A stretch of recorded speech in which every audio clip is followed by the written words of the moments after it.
temas de entretenimiento y culturales, el comportamiento humano y la hostilidad del mundo asusta a Godzilla.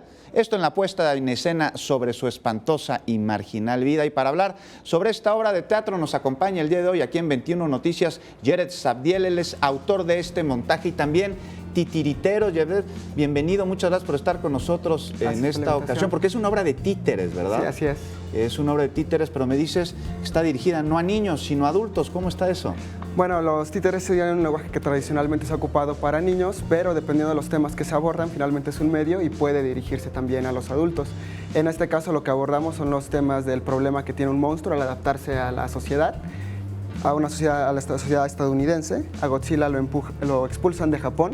¿Cómo? ¿Lo sacan de Japón? Sí, lo expulsan. Sí. Digamos, se toma una ficción en la que no es común de las películas, en la cual, bueno, hablan con el monstruo y dicen, oye, pues andas destruyendo cosas, ya no puedes estar en este país, busca refugio en los países, nadie lo recibe y solo Estados Unidos.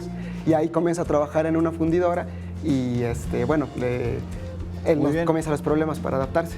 Claro, pero Godzilla tiene alguna habilidad, alguna competencia que lo lleva a trabajar en esta fundidora. ¿Por qué en una fundidora y no sé, tal vez en un barco?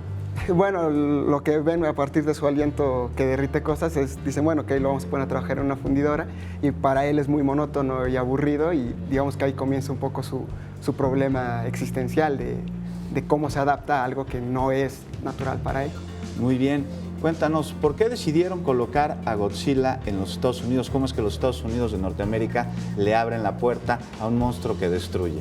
Bueno, conforme va avanzando la historia nos damos cuenta que realmente lo único que quieren hacer es manipularlo finalmente para ocuparlo más como una arma estadounidense. Sí. Y pues le abren la puerta y lo engañan, ¿no? Y lo buscan manipular para eso. Y Godzilla, cuéntanos, ¿cómo se va desarrollando en los Estados Unidos a través de esta no trabajo, no actividad que tiene? ¿Cómo es que cae en la monotonía? ¿Ya no destruye cosas?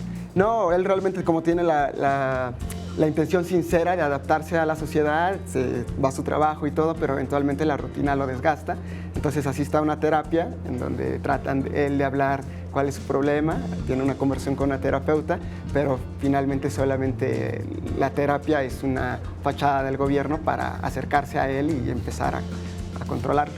Cuéntanos, ¿cómo es que llegan a hacer una obra de títeres para adultos en el que incluyan a Godzilla y en el que además intenten generar empatía sobre la propia naturaleza humana? Bueno, lo leí. Yo esta puesta en escena es una versión libre de un cuento de Joe Lansdale que se llama El programa de 12 pasos de Godzilla.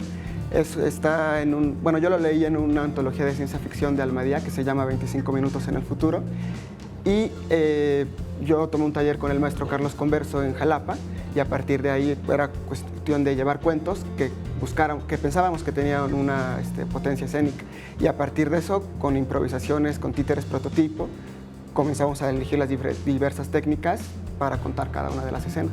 ¿Cuándo comenzó este proyecto? ¿Ya es un proyecto con mucho tiempo atrás? Sí, el taller que tomé con el maestro Converso fue en 2014, en verano, y a partir de eso, empecé a tomar otros talleres de teatro y entrenamiento con diferentes maestros en Jalapa y continué con la adaptación hasta que, el Limba lo decidió producir. ¿Y títeres? Títeres. Pues es más complicado tratar temas humanos con actores que no son humanos, que se mueven por titiriteros. ¿Por qué decidir llevar títeres y no tal vez un actor en escena? Bueno, el lenguaje de los títeres tiene principalmente una empatía y un humor natural que genera en escena. Finalmente vemos un muñeco en escena y es evidente que no tiene vida por sí mismo y el hecho de que intente ser vivo da mucha empatía generalmente y gusta al público. Específicamente este cuento pues es un monstruo y difícilmente vamos a caracterizar a una persona como Godzilla, ¿no? Y sobre todo también las dimensiones que nos permiten los diferentes acercamientos que puedes hacer con los títeres. Las diversas técnicas que ocupamos, sombras, guiñol, títeres de mesa, figuras planas, nos permiten eso que es, digamos, el lenguaje cinematográfico, traducirlo a la escena, ocupar planos amplios, acercamientos y diferentes formas de ver a Godzilla.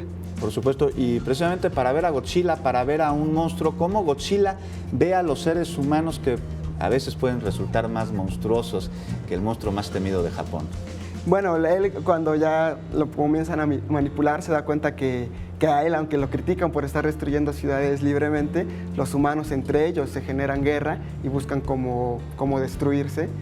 Y bueno, finalmente es una crítica a muchas cosas, digo, durante el proceso de la obra, pero principalmente a la política exterior estadounidense. Muy bien. ¿Dónde podemos ir a ver esta obra? ¿Dónde podemos ir a ver a Godzilla en su lado más humano? Horarios, por favor, y costos. Es en la Sala Javier Villaurrutia, de jueves a domingo. Jueves y viernes 8 de la noche, sábado 7 de la noche, domingo 6 de la tarde. Los jueves hay una promoción en el IMBA de 40 pesos, todas las obras, y el resto de la semana está en 150. Pues muchísimas gracias por acompañarnos.